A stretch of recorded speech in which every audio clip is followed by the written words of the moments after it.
મારણો મારી માવડિયું જગદંબાવું તમે તો ગાય રાખો.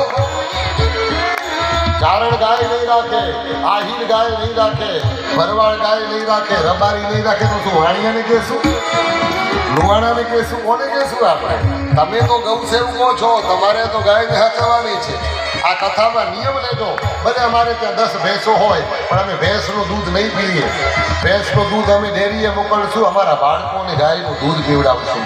ઠાકોરજી રાજી થાય, ભેંસનું દૂધ ધરાવો તો નહીં, લાલાને ગાયનું દૂધ ધરાવો. અને ભેંસનું દૂધ પીવે ને એની બુદ્ધિ જાડી થાય, જાડી બુદ્ધિવાળા હોય. એક રાજાને પ્રધાન નીકળ્યા, રસ્તો ભૂલી ગયા હતા.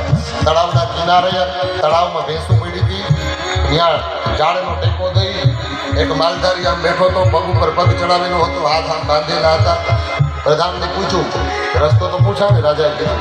પ્રધાને કીધું, ભાઈ દ્વારકા જવાનો રસ્તો ક્યાં?